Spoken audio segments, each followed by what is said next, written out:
Dans les années 1980, la nef de l'église d'Entrammes est interdite au public. La charpente risque de s'effondrer, entraînant dans sa chute la voûte en briques et plâtre construite en 1862.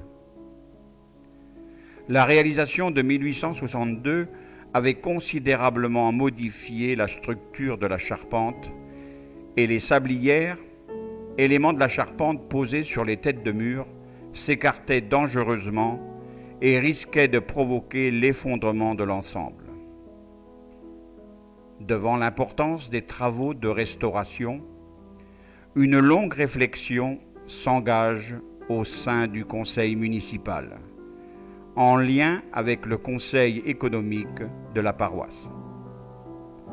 Le projet retenu est la restauration de la nef avec sa fermeture par une voûte en cul-de-four. Le chauffage retenu est un chauffage dans le sol, circuit d'eau à basse température. L'autre partie de l'église reste en l'état, sans destination précise. En 1986 commencent les travaux de restauration de cette église du 19e. En 1987, lors des travaux est mis au jour un mur d'un bâtiment romain datant du IIe siècle de notre ère, le mur sud des thermes.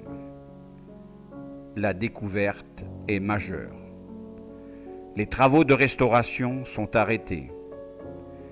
Des fouilles de sauvetage ont lieu pendant l'hiver 1987-1988. Elles révèlent la qualité des vestiges enfouis dans le sol de la nef. La décision est prise. La nef est désaffectée comme lieu de culte. Elle est classée monument historique en septembre 1988. Les fouilles vont se poursuivre et les vestiges mis en valeur. On découvre les restes d'une première église chrétienne. Retraçons d'abord l'histoire très riche de ce bâtiment.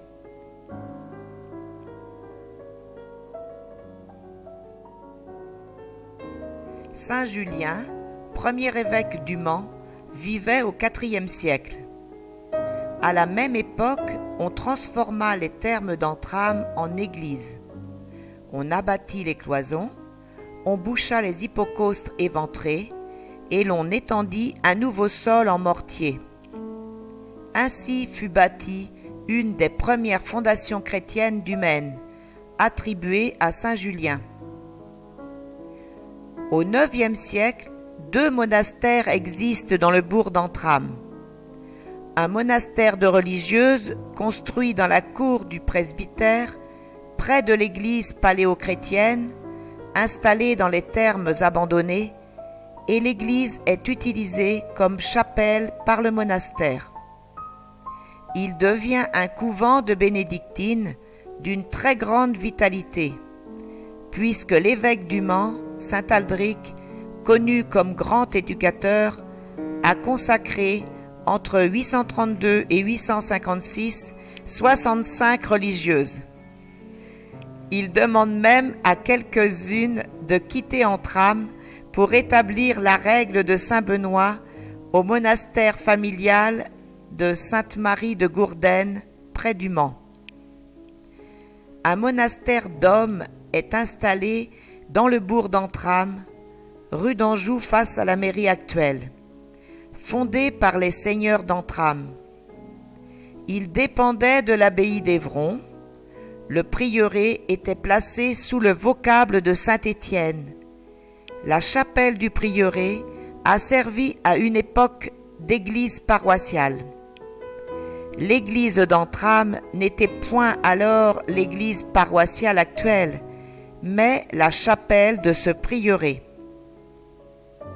Au XIe siècle, les seigneurs d'Entrammes réparent la chapelle du monastère de religieuses et y ajoutent 3 absides. 2 chapelles et un chœur. La chapelle de la Vraie Croix, au nord, était la chapelle seigneuriale. Il est possible que, dès cette époque, l'édifice soit devenu l'église paroissiale dédiée à Saint-Étienne. Au XIVe siècle, on rehausse pour la première fois le sol de l'église. Le mur nord est considérablement transformé. Son épaisseur est diminuée de moitié. Les absides se trouvent ainsi éventrées et ouvertes sur l'extérieur. Au XVIe siècle, le mur nord dégradé est arasé. La nef est élargie en 1544.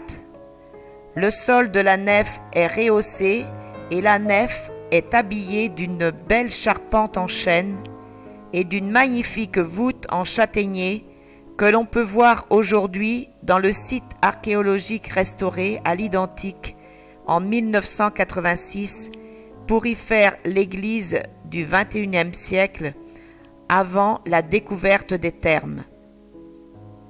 Telle était l'église d'Entrammes jusqu'au 7 avril 1859. Le curé de l'époque, François Chevalier, nous a laissé quelques détails sur ses travaux.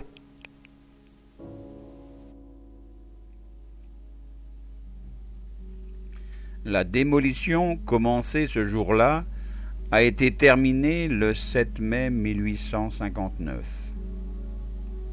Tout a été abattu, à l'exception de la nef, qui, plus tard, sera ornementée dans le style du XIXe siècle, vulgairement nommé style de transition.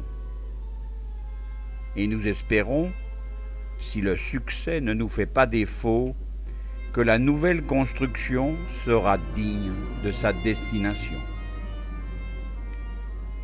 Les ouvriers ont commencé les travaux le 18 mai 1859. Le 11 mai 1861, la restauration était à peu près terminée.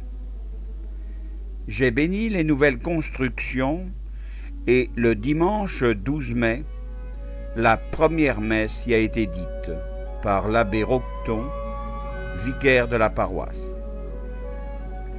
Restait à faire la restauration de la vieille nef. Cette restauration, entreprise avec les puissants secours de Madame de Villèle, a été commencée au mois de décembre 1861 et totalement terminée le 19 décembre 1862.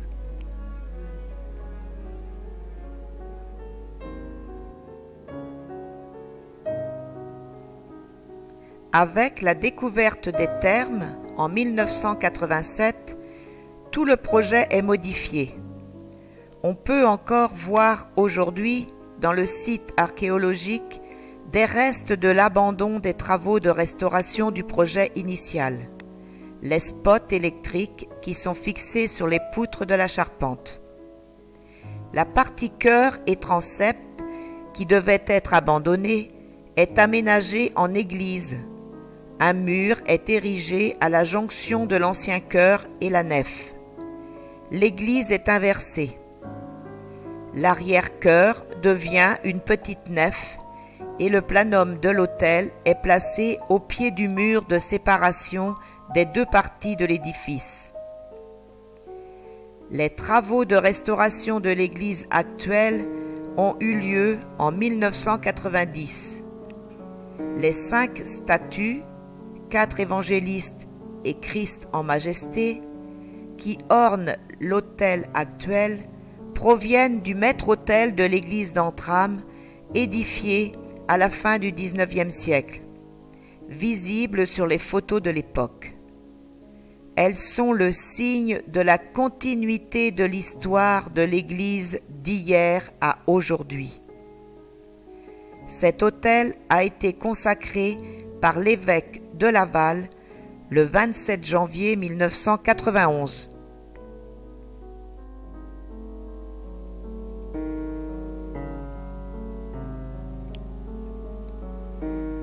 Les vestiges découverts en 1987 sont encore en très bon état près de 20 siècles plus tard, parce que l'édifice a très peu connu de longues périodes d'abandon et a été régulièrement entretenu. Les fouilles terminées, des premiers travaux d'accès au site et d'aménagement intérieur sont réalisés.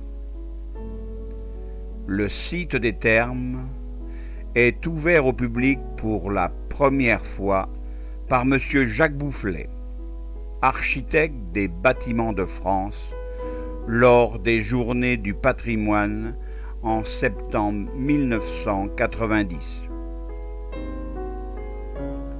Grâce à une volonté politique évidente, sous l'impulsion et la ténacité d'un groupe informel d'entramais, et l'aide de Jacques Navot, archéologue départemental, pour la réalisation d'une plaquette, de panneaux d'exposition, l'installation de vitrines, l'autorisation est accordée par la DRAC pour une ouverture aux visites pendant l'été 1991. Le site est inauguré en juin par M. René Balayer, président du Conseil général.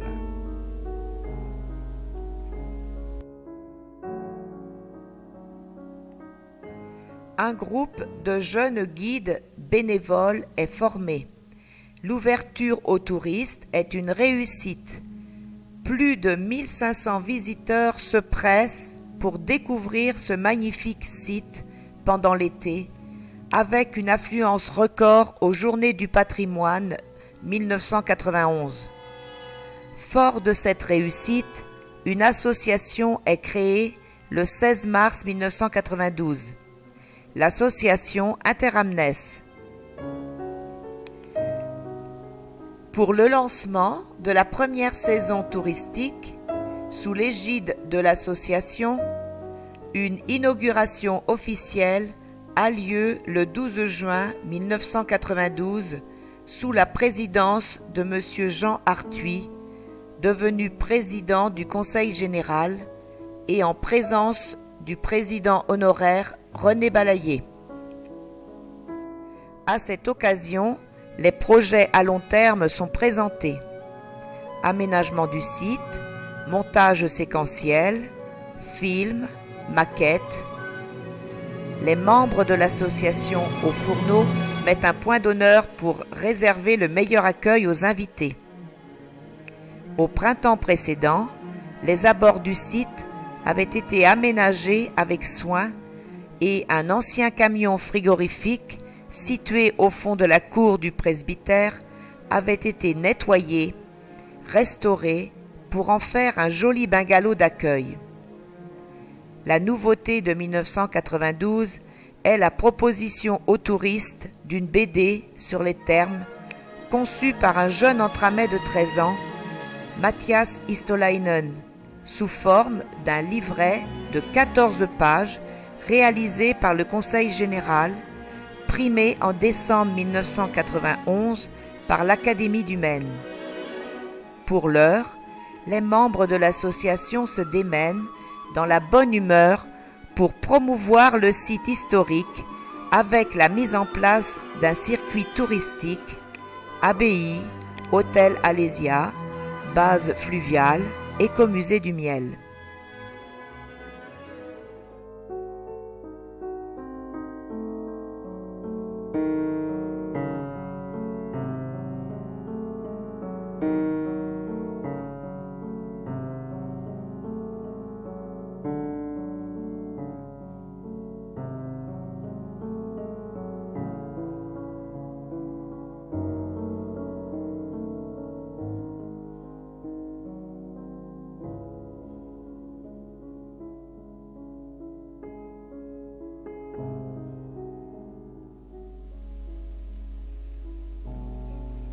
En septembre, dans la cour du presbytère, le bâtiment accolé à la nef et celui qui jouxte le jardin sont démolis.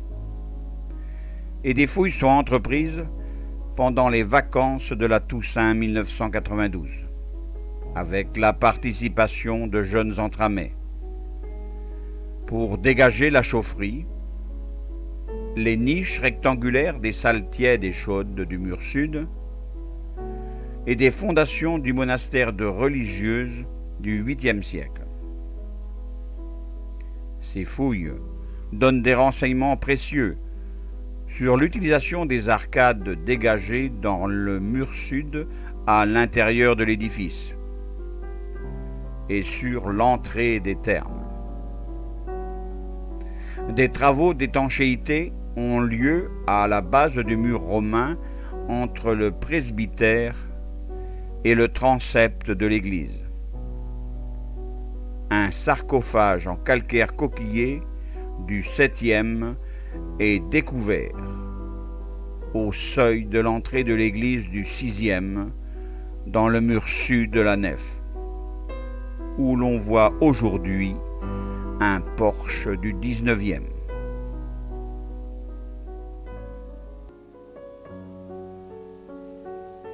Le site des thermes est fermé au public pendant la saison touristique 1993. Dans le cadre des monuments historiques, des travaux importants de restauration et de consolidation des vestiges sont entrepris. Un nouvel aménagement pour l'accès du public est réalisé dans l'élargissement de la nef au XVIe siècle. Un montage séquentiel est installé, financé par la Fondation d'EDF, ainsi qu'un film sur les vestiges romains en Mayenne.